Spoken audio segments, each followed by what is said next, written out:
Hi there, friends. Welcome to the No Small Stories podcast, where we explore paths less traveled with creatives and entrepreneurs from all walks of life and in all stages of their journey. No matter how small you start, your story is always a big deal to us. So let's dive into today's episode and meet our guest. Well, thank you everyone for joining us for another episode of No Small Stories. We are so excited to have with us today Adrian and Toby from Grin Productions. Hello, Adrian and Toby. Thank you for joining us. Hello. Hello. So I do want to start, just jump and dive right in. Please, each of you, give us a little bit of background on you yourself and tell us about Grin Productions, your company. We'll start with that. Sure. Adrian, you want to kick us off? Sure. My name is Adrian Ochoa. I'm a producer at Grin Productions. Before joining Grin Productions, I spent 17 years at Pixar Animation Studios, pretty much between the time of A Bug's Life through The Good Dinosaur. Worked in pretty much every department in production. After leaving Pixar, I worked with Toby at a game company for a couple of years. And then I wanted to get back into storytelling. So I joined a company called Penrose in San Francisco. And they were a small startup, but they were doing short films and virtual reality, which was pretty awesome. And it was a small team, but one of the pieces, Arden's Wake, won the Lion at the Venice Film Festival for a VR piece.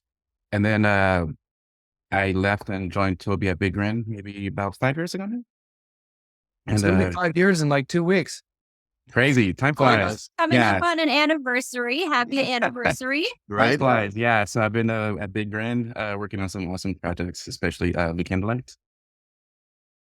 Hopefully he hasn't regretted it too much. Not yet.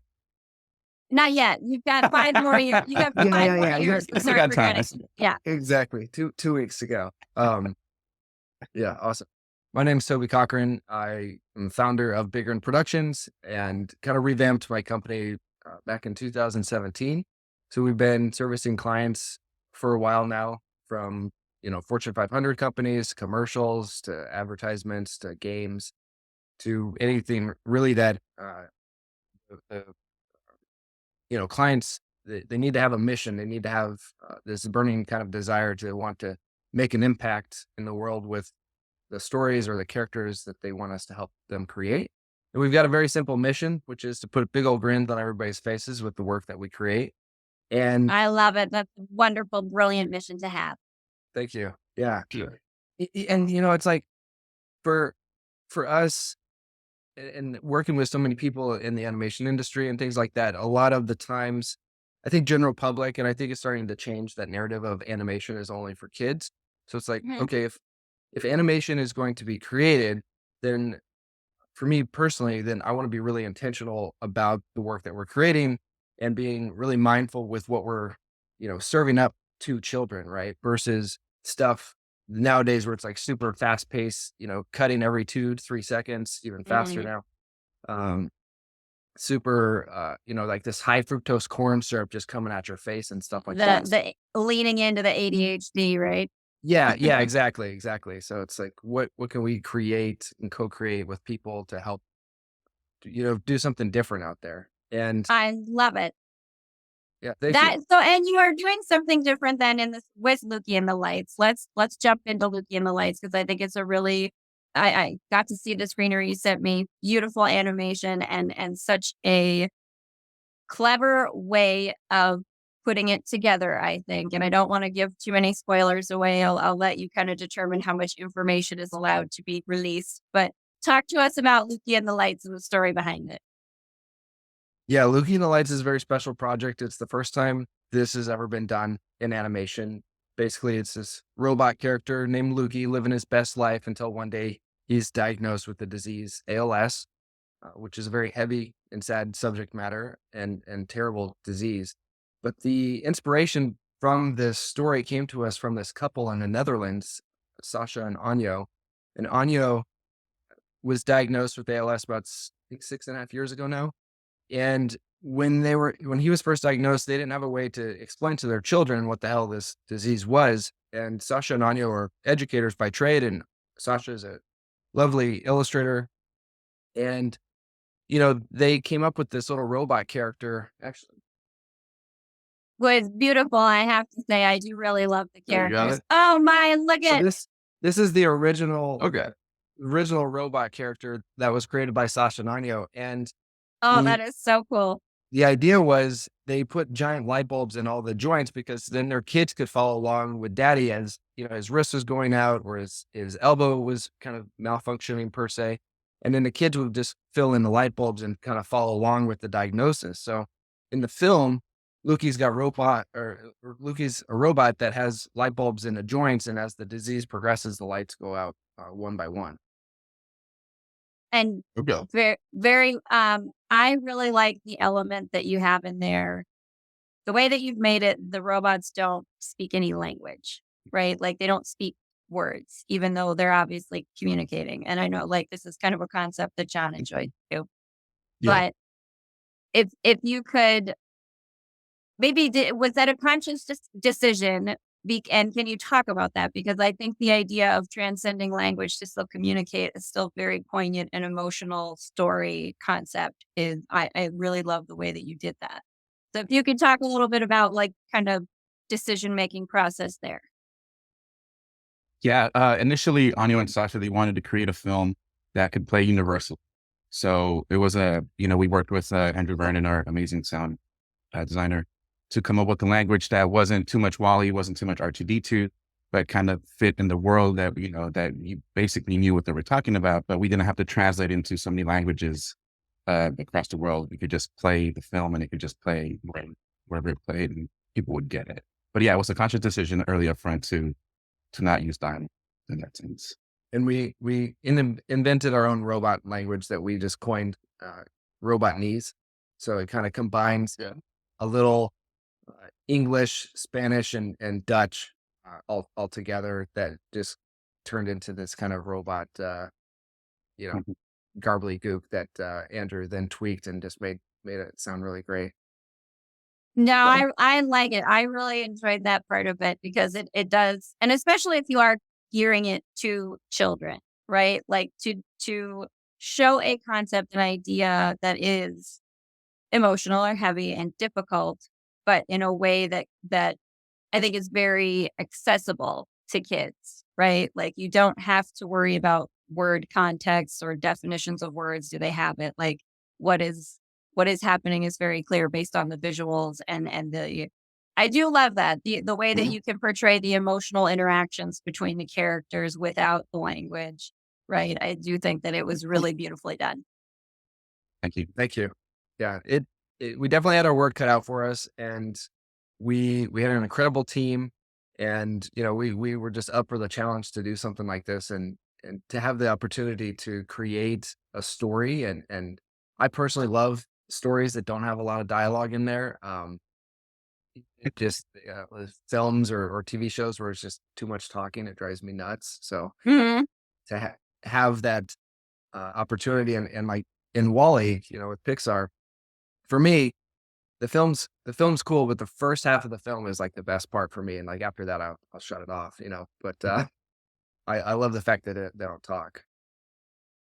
No, I don't know. It's a really fun concept, right? Like communicating without the use of language, which is, me as a writer, I get really caught up in words. And so it is an impressive thing to me when you can communicate with a visual, the abstract concepts you're going for.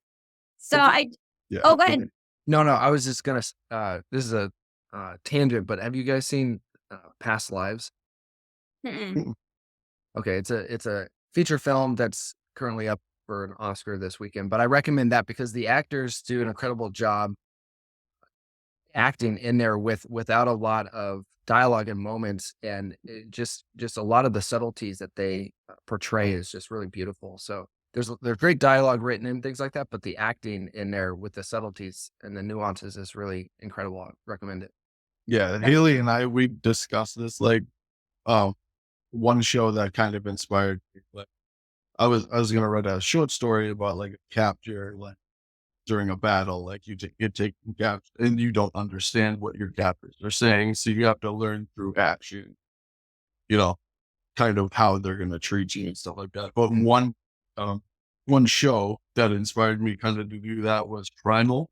Did you ever watch that? Oh yeah, Oh yeah. we love Primal. Yeah. I love that That show. that was just, I mean, I've never seen anything like it. And Haley Yeah. and I discussed it. I don't know if you've seen it, Haley, at all, but I haven't watched all of it yet, but John has told me about it, and I do yeah. need to check it Oh, out it's 'cause great. yeah, I do love that. It's And more Grin, of an adult thing, but yeah, it's great. Yeah. It's amazing. Yeah. well, Go but ahead. no, I was just gonna say, so, like, in that vein, as long as we're kinda talking about this realm, so for both of you as creators then, what sort of, things have inspired you in terms of when just getting into animation and your style? Like, where do you pull from or what are the sparks that, like, have gotten you going or got you started in the industry? For me, it was Star Wars. That's what kind of kicked it off. And then when I realized that people made money making movies, I'm like, what? Oh my God, this is what I want to do. This is what I Yeah. want to do for a living. And, thankfully I got the opportunity to, work at Pixar, and then, Pixar being there so long, I just kind of saw how the sausage is made, and it's Mhm. seen, and like, getting to work with some of the best people in the industry, so talented. And just that's what drives me. It's like just seeing everyone and the collaboration and the artistry, and like, there's no egos. Everyone's just like, let's just get things done. Let's make amazing stuff. And that's what it's about for me. And I think, Toby as well. And Big Grin, let's just get, let's just do awesome things. And, sky's the limit. Yeah. I often think, and I heard this recently, and I don't remember who it was from, but it's like, I like to think about the people that I'm working with and the crew members is like, because making animation is so labor and time intensive. And, even writing, it's kind of, unless you write with a partner or something like that, but you're pretty much isolated and by yourself. But I like to think about, who am I inviting to the dinner table to have a great Mhm. conversation with, great community with, and things like that. And who can I be in these trenches with for, you know, unknown hours, and just still have a great time, no matter like what problem comes up and how difficult it's going to be and stuff like that. So having the right people on the team is a big deal. And believe it or not, despite the stuff on my background here, Ninja Turtles was definitely an influence for me. For Who doesn't love Ninja Turtles? Oh, yeah. I that's mean, exactly. They eat pizza. Come on. Yeah, that's th- definitely an influence for me. I I remember in the still early 90s, I had just a very ghetto Ninja Turtles Halloween costume. It was, we weren't balling, let's just say that. no, but they were Like, still cool. I remember Oh, those yeah, it too, was the awesome. Ninja Turtles costumes. Yeah. And I still sing Yeah. the Ninja Turtles theme song now and then when I need some stress relief in my life. Yeah. There It's you just- go. There you go. Well, kind of touching on like your teams and like how you seek people out, like how do you go about that? Like, because you got to find people that are somewhat like-minded, that kind of want to get on board more than, kind of do their own thing with you. So it's like how, like, to find people to write for animation, how do you find like set do all this stuff? Uh, I'll start. Yeah. Well, because like I'm in a band, so it's like Okay. kind of the Mm. same thing, what I mean? How do because you got to get along with these people and not want to strangle them. Right.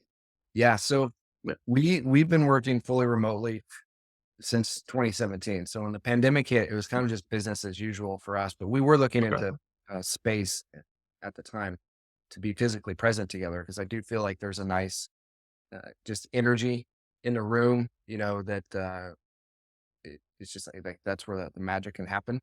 Mm. In terms of finding teams, I haven't really figured out a way to consolidate this yet, because I feel like if I did, I could probably make some money. But I look at so many artists' artwork on so many different platforms every single day, like 7 days a week. And when projects pick up and we scale to the need of a client or director and things like that, where we have like our heavy hitters and people in the industry and things like that. But if the director comes to us and like, hey, we want this kind of robot style kaiju something or other, and then I kind of go through our roster. I'm like, okay, who can hit this out of the park? It's like, okay, nobody really can do hard surface mechanical robot stuff very easily. So I'll just go and find that artist, right? And then that process kind of comes down to me looking at hundreds of artists, reaching out to them, and maybe less than 50% will respond. And then it kind of goes through an interview process like that. So for Luki and the Lights, for example, I've called in some favors from industry friends for the last, 18 years. It's like, well, if I Hey, only get that phone a friend, you need it sometimes, right? absolutely, absolutely. And I was like, if I only get this one chance to ever do something and direct and to work with these people, then this is going to be it. So I already knew I had like a solid group of six artists, but then we opened it up, put job opening on LinkedIn and stuff like that, and Instagram and Twitter and all that. And I ended up interviewing 150 animators, and yeah. I was And gonna say, and I think that's not something that you can just farm out to the AI programs that run through resumes for you and eliminate, half of them on the front end, so you don't have to look at them. It's a different beast when you're in the creative realm. exactly, exactly. And we also had a spreadsheet where our animation supervisors could see the people that I was going to be speaking to, and then friends of ours, Adrian and mine as well.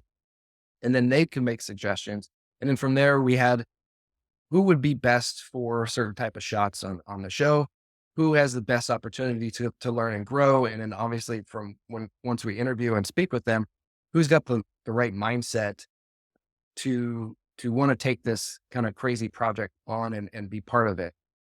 So we went through that, and then once once I had like that list, we narrowed it down, and then ultimately we ended up having 24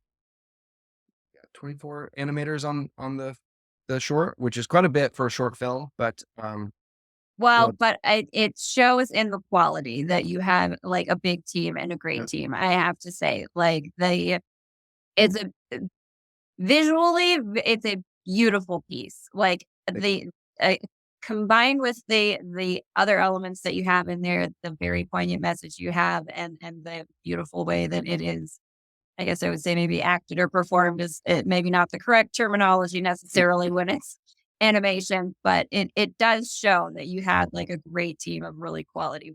Like, the film itself is gorgeous. thank you so much. And that was very intentional as well. Like every piece of this puzzle was super intentional because we knew for the acting, to your point, we needed animators that could handle really subtle things and nuance pieces. And because the robots were going to be speaking a known language, the performances had to be great. So Mhm. we just made sure we had the best of the best on our team.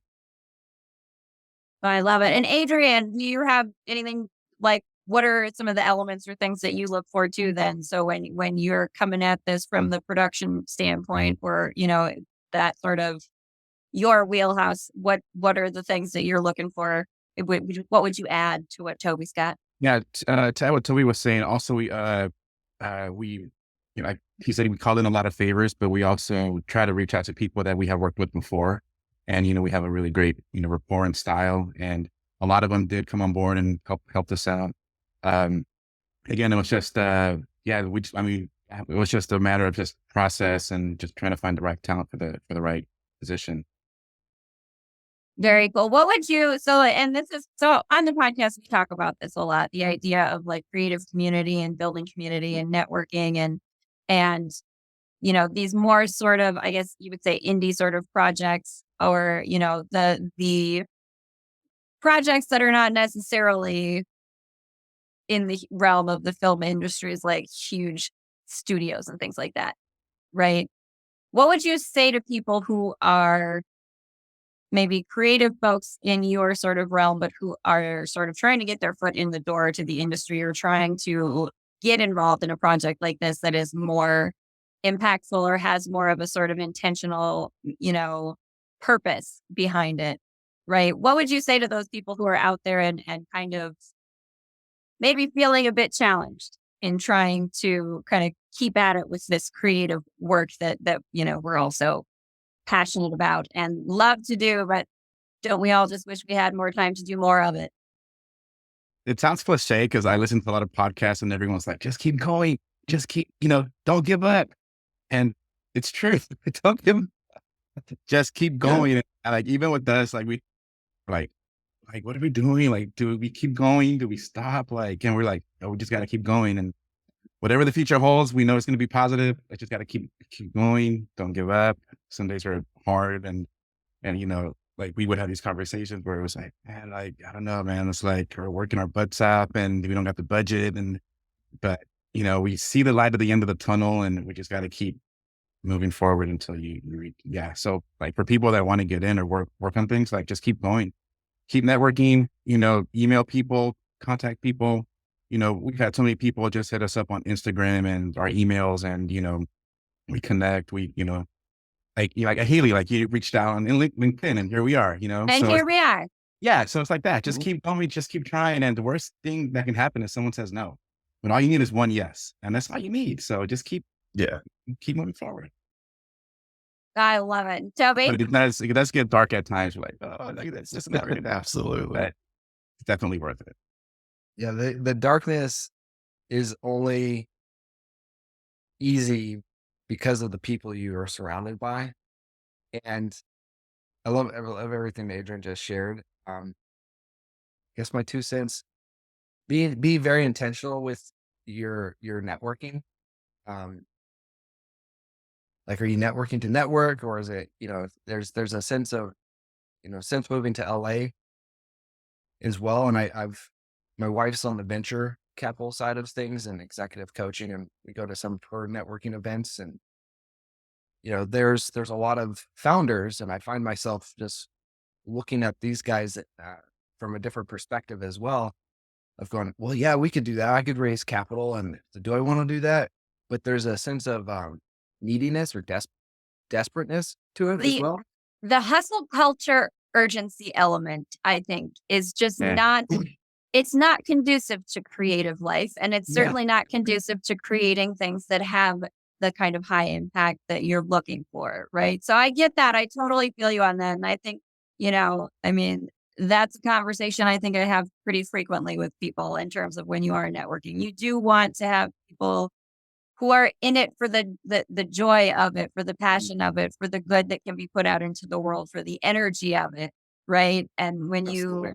can you maybe talk a little bit about that too? Because obviously having spent time in the film industry, right, like with Pixar and things like that, you probably have seen between the, again, larger studios, the bigger things, and your work that you're doing, the maybe that sort of dichotomy, right, of chasing the bottom line and being in it for the work. I mean, so like, I don't know, can you talk a little bit about that or your perspectives on what you have seen or experienced with that? And what would you say are maybe some of the positive takeaways that you've been able to get from it? Resourcefulness, definitely. Like that's one thing, like when you're at the big studios, you have resources. So you have artists there, you have the pipeline there, you have the software there. Whereas with us, it was like really scrappy. We're like, we just got to figure it out. And thankfully, like you can find so many things on the internet where basically we're, creating spreadsheets or finding plugins or doing whatever it took to get what we needed to do done. And it's challenging, but I also find it very fun and rewarding because it's kind of like I always picture that scene of coming down the train and they're laying the tracks as the train is coming down. That's what I felt we were going, where we're moving so fast, we're just kind of figuring it out. It's not held by duct tape, but we got You just done. hope that the tracks are gonna like, oh man, that train is rolling. We better have the things we need for it to keep on going, Yeah, or we're gonna go off and into the lake. we got to where we needed to go, and we didn't fall off. So hey, it's a Right. it's a good thing. It's rolling. Yeah. I love it.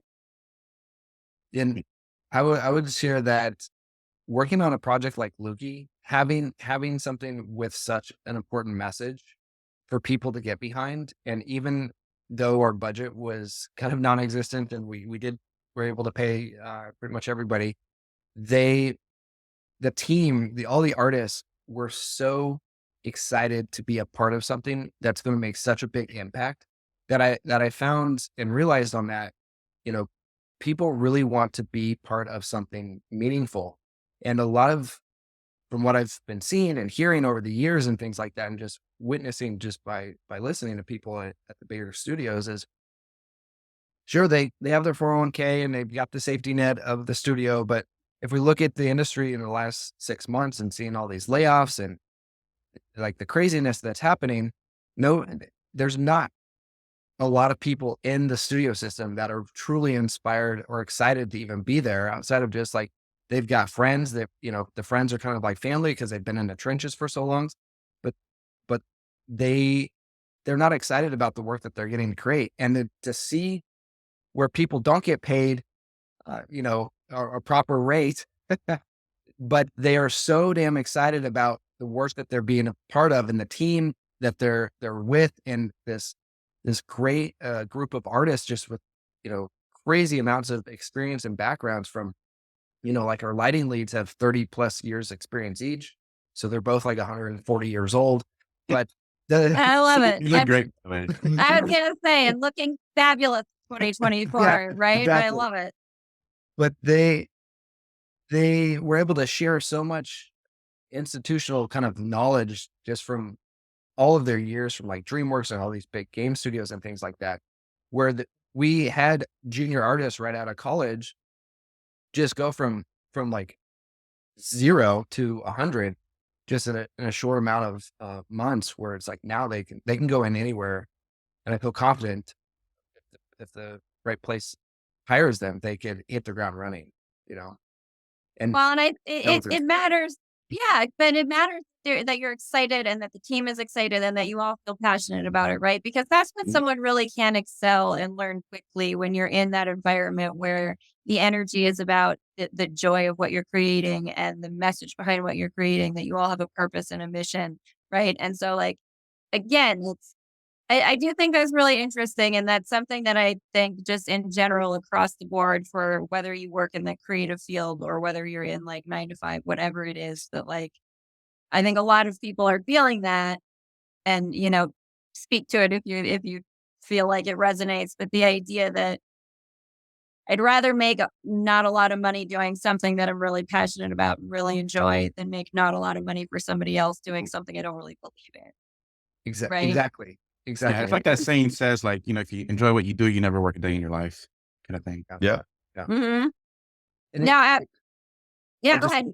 real quickly, I was just going to share that it kind of comes down to understanding one's personal values too, because if you can know your values and know where there's going to be a right fit in a studio, and studios and jobs always talk about culture and things like that, and it can be kind of this bad buzzword, but understanding your values, understanding the company's values, what's important to them, there can be an alignment there, and people can have a really great time with that. So that's why we focus on value based projects and things like that, where it's like, okay, we're not going to be making these sugary cereal commercials Mhm. and be making really good money, but we're going to be making something that's going to make an impact in somebody's life. Something you can feel good about putting out into the world, right? Yeah. Absolutely. So what are some other projects then that you would maybe want to highlight then for Big Grin Productions? What are some other things? Because obviously Luki and the Lights, brilliant. I will sing your praises forever, forever and a day. I love it.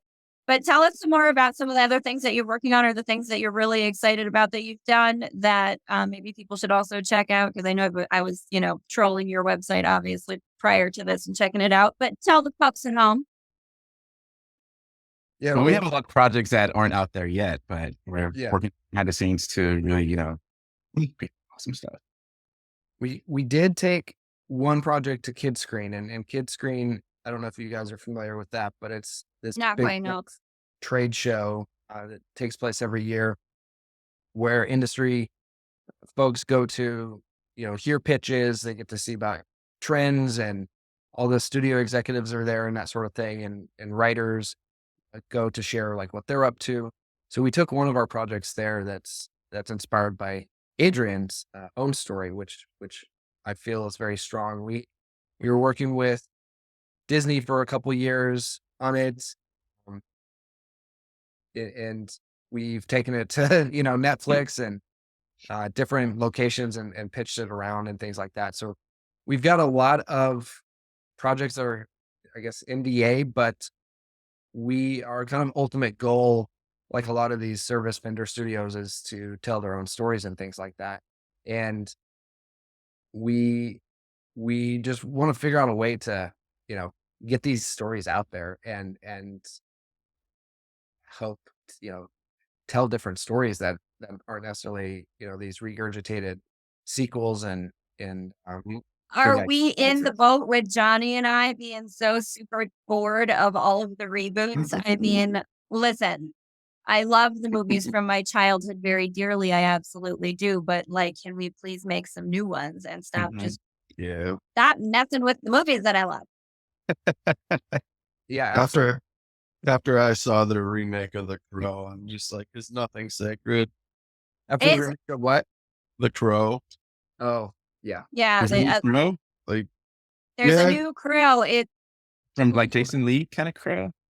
yeah, yeah, the Crow. it's Yeah, like the guy that played Pennywise, I think, is the yeah, I Crow now. can't remember his name. Yeah, Pennywise. I In the can't new remember the actor's name, but reboot and reboot again. No offense to that actor, but like it is no, because I do think that that is something a lot of people are very much, thirsty for new stories, new storytelling, and Yeah, new yeah, varieties of content, right? And that's what I think is really so great about like things that you're working on and companies like yours that are being more intentional about what you're doing and really in it for the excitement and the passion of it, because that's when you do come up with some really great storytelling. That's when you do have the new and expansive ideas that come out, right? And so can you maybe talk about that a little bit? Like when it comes to the storytelling element, do you have like some of your own things that you have both maybe written that those are the stories that you're looking to tell? Do you like pull in other writers that you collaborate with?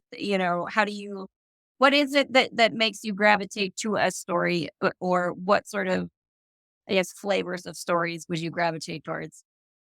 For me, it's something that I'd want to watch. So, and I try to expose myself to a little bit of everything. So kind of like music, I listen to a little bit of everything with whether even like movies and TV shows. Even if it's something that I'm like, I don't know if I want to watch this, I'll watch it and I'll be blown away because it surprised me.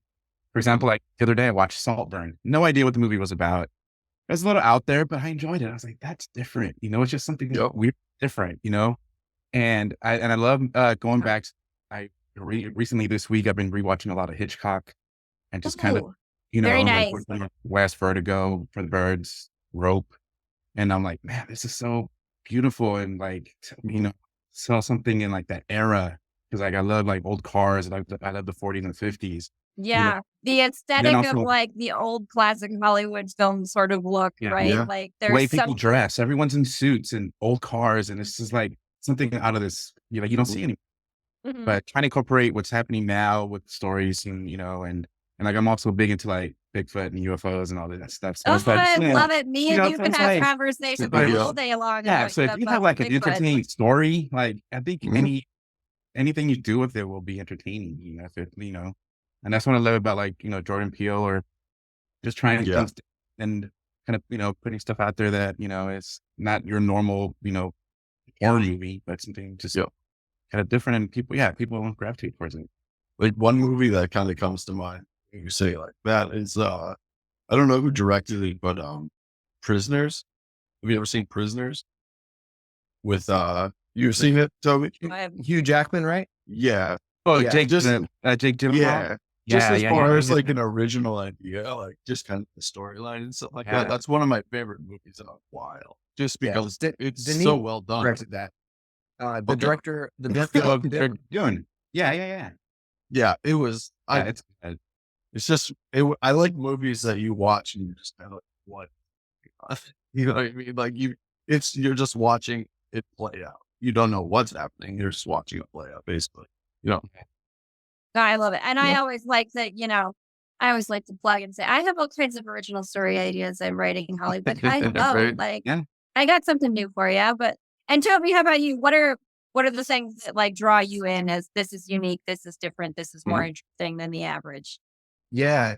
I would say for Big Ren, definitely looking for stories that have universal appeal. And I know there's a lot of I just see the industry as a giant pendulum, and the swinging of the pendulum, is heavily in IP stuff right now. And at some point, everything's gonna come back to the original stuff. So, you know, to Adrian's point earlier of, just keep going, just keep doing your thing, keep writing, keep trying, that sort of thing. Because at some point they've got to come back and look for some original idea, right? Like Ninja Turtles would never get made or greenlit right now, right? But these two guys in their mom's basement, came up with this crazy fucking idea. Right. And But how brilliant is it? yeah, yeah. Yeah. And 40 years later, it's still printing billions of dollars. You know what I mean? Mhm. At Kids Creek, there was a guy that I guess someone pitched him Ninja Turtles back in the day, and he passed on it because he's like, alien mutants in the sewer eating Right. blood and they're ninjas. Like, no, we're good, And now, look, Yeah. I mean, and I will say too, like the weirder, the more fun, I think. Get weird with Mhm. it. Like the weirder, the better. I'm all about it. Exactly. And we've had people approach us to pitch their stories and things like that. We're definitely not at the point where we can take that sort of thing on. But for the internal team, like developing Adrian's IP and his story and things like that, everything's got to start from a source of truth and sincerity and honesty and that sort of thing. So, Adrian, I don't know if you can share a little bit about your project, but like the kind of the nugget of the truth of the matter. And that to me is like ultimate goal. Like I of course want to direct a few films and things like that. That'd be amazing and great experience.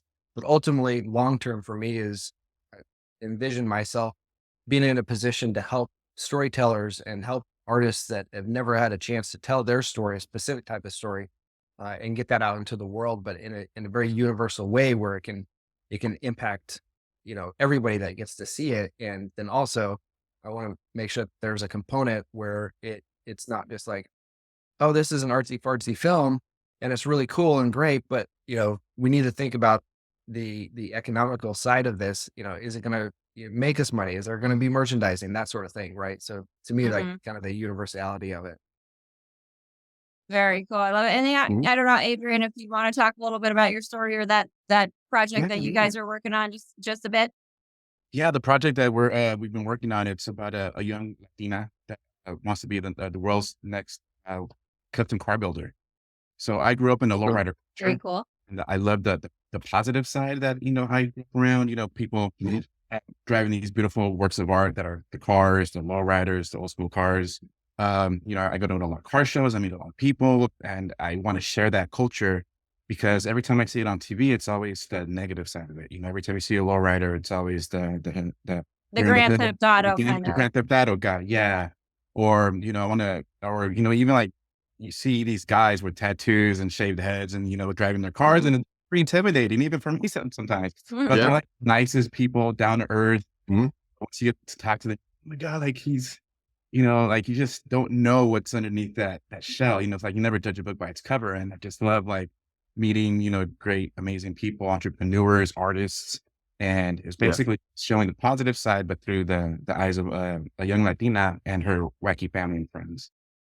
I love it. Okay. That sounds like so much fun. And I mean, how colorful and like wild and zany can you get then too with like the custom car stuff? Like there's a lot that you can Yeah. mine there visually. And right now with Instagram and TikTok, I mean, car culture is at an all-time high, so it's like there's nothing Oh, else. Yeah. I mean, John and I very early on in our lives bonded over cars and watching our oh, what was the BBC show version that I watched? Oh, Top Gear. Top Gear. Top Gear. Yeah. Love Yeah. Top Gear, good stuff. I love that. And I do think that it's so fun, that concept of sort of and I think it's something that like definitely again people are thirsty for in just human consciousness in general. The idea of looking at something that has traditionally been considered maybe sort of scary or like you have certain ideas about the group of people who are attached to this culture, right? And there's an intimidation, there's an otherness factor that causes the kind of breakdown in communication, right? That we Right. can see that causes all the negative things in humanity. But like looking at that in a different way and bringing the fun element to it, the creative element to it that helps bring us all together and make us recognize that, these are people just like you. They've got dreams and hopes and passions and loved ones and we can all resonate with that. And again, the idea of transcending boundaries in the sense of and this is again something we talk about, that like diversity is what makes a thriving ecosystem, right? Like you Right. need all of the different things in order for us to thrive and evolve and grow in meaningful ways. And so I do really love that you kind of take that approach, right? The idea of something that people might look at as, again, those people are scary, but no, they're people. They're people like you. Yeah. Yeah. And also you get young kids excited about working with your hands. Cause now from when they're like, oh, they want to be YouTube stars. They want to be TikTok stars. And talking to friends within the car industry, they're like, man, it's so hard to find a good welder, a good painter, a good designer, and these skills are slowly disappearing, and when you're building a custom car, like you got to use math and science and you got to put all these mechanical things and art things together to create this beautiful car. It has to function, it has to work, Mhm. So also get young kids excited about, hey, maybe welding is something I want to look into. Maybe painting is something I want to look into. Pinstriping Well, is something I want to look into. Yep. right. And a great way to sort of introduce that to kids, right? And I think Introduce maybe this that's word. something, Yeah. right? Because that's obviously with the age of technology, we've kind of shifted away from things like that quite a bit in terms of working with your hands or building things yourself, right? Mhm. But it is the brilliant thing also though about YouTube. You can learn how to do anything. You can go look anything up and start teaching yourself. But it's great to have something that is in the form of entertainment that introduces to young people the idea that, hey, this is something available that maybe you didn't know about, Yeah. that maybe you Yeah. didn't think about because it's not presented in your everyday culture Okay. anymore when you're an Yeah. iPad kid, right? Yeah. Because even in high school, they had wood shop and auto shop. Now they're all Yep. cut. So Yeah, I talked That to Haleigh about this. It's like I think our generation was kind of the last generation to actually kind of live life when they were a kid. What I mean? I grew up yeah. in a small town, so I had a little bit more freedom than most. But I was never in the house. You know what I mean? Yeah. Like I've as a had to kid, be I a, ride my bike. It was like 15 of us riding our bikes. Now I don't even see kids riding their bikes anymore. I tell people Yeah, I those used to scooters. yeah, I tell people yeah, I used to bike out to like a cattle lot basically and work when I was like 10 years old. I tell people I worked harder when I was 10 than I do now. You know what I mean? And I didn't get paid for it. So it's like, yeah. yeah. But No, but yeah. I no, I do really love that though, because I do think that that's true that, you know, it has just become a situation where kids might just not be aware that this is like an Yeah. option available that you Mhm. could really have some fun with. And it doesn't have to, again, right? Like the idea, because when you look at it from that angle too, math, science, and all of the things that go into building a car, it's like, okay, but look at the artistry that can also go into it. So look at how you Yeah. can make those things that usually again seem like the more dense subjects or the more challenging, difficult subjects. Like, okay, but they can be fun too, because like look at the things that you can create with them that are really awesome. Absolutely. I was gonna say one of the like the last questions I like to ask people. Like I'm gonna ask you like more of an animated question. If you were in an animated, let's say just whatever you want to do, where would it be? Like where and when, and who would play your voice? Ooh, that's fun. Who plays you in the movie and What what is voice actor? I tell people all the time, my favorite voice actor is Rob. So it can be fun? anyone alive, anyone Yeah, you want. no limits. Who would you Yep, choose to anyone you play want. you? I'll And what start is, with you, Toby. I Oh love this. man. And what adventure would you be going on? Yeah, where would it be, and what would you do as a character?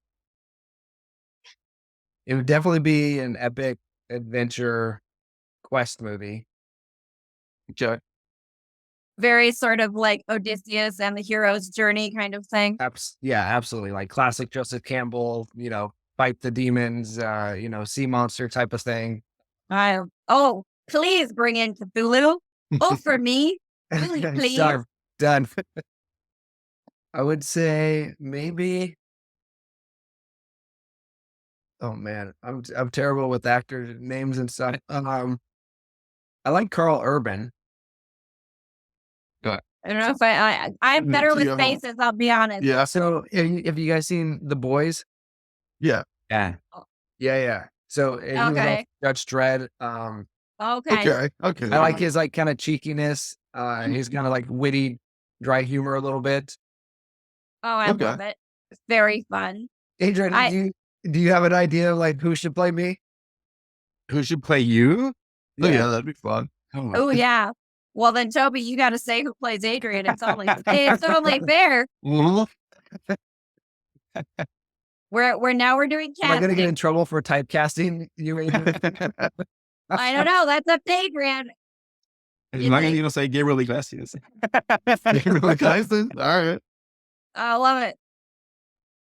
I think for me, my story would be in the 40s, kind of like a noir, old school car, Emily did bars, kind A of little like bit the Malcolm, easy, Casablanca right? kind of thing. Yeah. Okay. Very cool. I would say another film idea would be like anything with Vikings, anything with samurais, like Oh, epic battles, oh, especially with animation. Oh, right? Like Yeah. really, Yeah. really hone in on that samurai sword and the glint of the light off of it before it. Mhm. Oh, Or I exactly. would do something in Japan. there Japan. you go. Samurai kind of. Like- Okay. Then you show on Hulu. Oh, Yeah. Shogun. Yeah, Shogun. That was Yeah, Well, I haven't seen that yet. yeah, same. What about I- you, Haleigh? Who would play you and what would you do? Who would play me?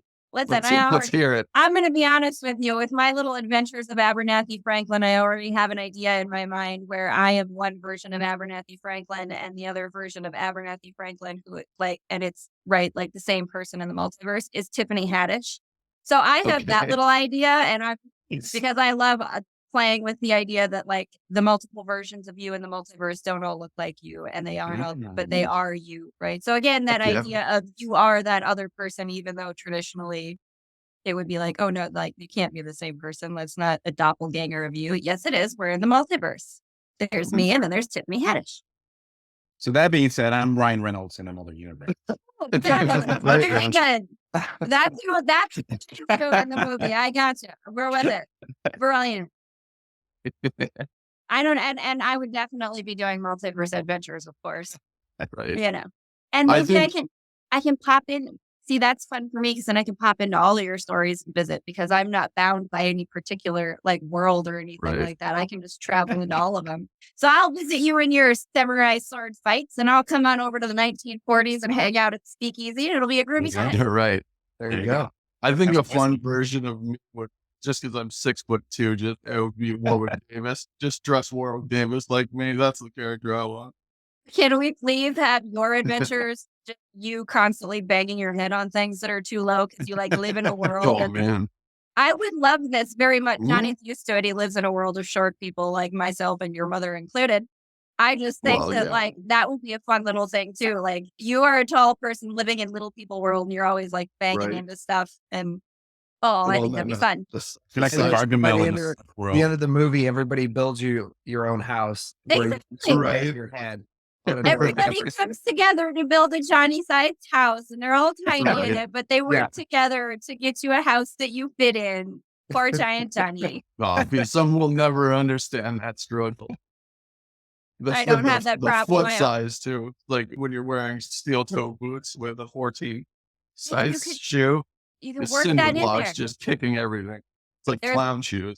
There's little short cobbler people who help make him shoes that fit him properly, right? It would be great. Yeah. There you go.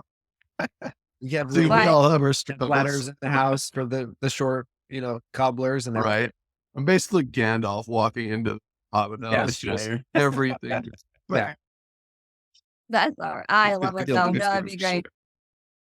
So I do want to be respectful of your time, and I do so appreciate you guys coming in and joining us for this. It's been so Thanks much for having fun. I us. really enjoy. Again, love the work that you're doing. So enjoy all of Luki and the Lights. Just so beautiful, and I did. It made me cry, and even when I was explaining to Johnny a little bit about it, I started crying again about it. It was just so well done. It's just so good. But do tell everyone at home where to find you, where to find all of your work that you're doing, where to check out Luki and the Lights. I know you guys are going around to film festivals. So where does everybody come and find you? Yeah, you can find Big Grin Productions on Instagram and LinkedIn and all that sort of thing. So just Big Grin Productions. And then my individual Instagram handle is just Toby Cochran at Toby Cochran. Mine's And then Insomniacs. Adrian, do you have any? My handle, Insomniacs is my handle on Instagram. So Awesome. I now will put all of the links in the description below for people to find easily, but we just want to give you a chance to plug anything extra that you want to plug. But thank you so much for joining us. Really do love what you're working on. And again, so appreciate the energy that you're bringing to it, the being in it, for the passion, for the creativity, for the fun of it, and not for the bottom line. And thank you, both of you, for having us on here today. And it was a pleasure chatting with you both. Yeah, it was awesome meeting you guys. Yes. Oh, it's been great. Thank you so much. I would love to have you back again sometime so we can check up on the next projects you're working on. We can come back after our festival run. You know, we have a very ambitious festival run for Luki and the Lights. You know, it was part of Anya's original goal to make it an Oscar-worthy film, which I've never met a filmmaker that sets off to like do that. But we're gonna give it our best shot this year, and we shoot for the moon, right? Yeah, yeah. Absolutely. exactly. Yeah, so we'll come back and let you know how everything goes towards the end of the year. Sounds good. Absolutely. Do come back. We want to promote whatever you're working on. I think it's brilliant. And I'm so excited that there are wonderful people out there like you who are doing these most excellent sure. films that are beautiful and have a beautiful message. Thank Thank you you. so much, Adrian and Toby from Big Grin Productions. It has been wonderful chatting with you. Thank you. thank you as well. Thank you. Thank you guys.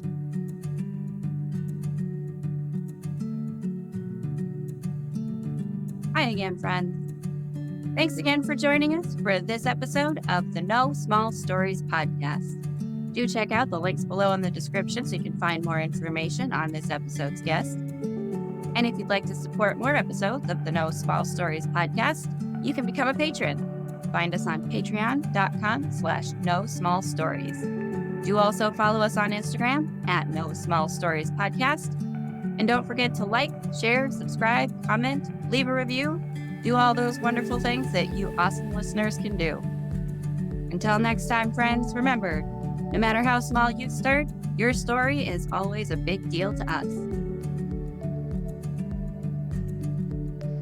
Special thanks to the Parapost Network for the support of their community. Check out all the great podcasts on the Parapost Network on Facebook.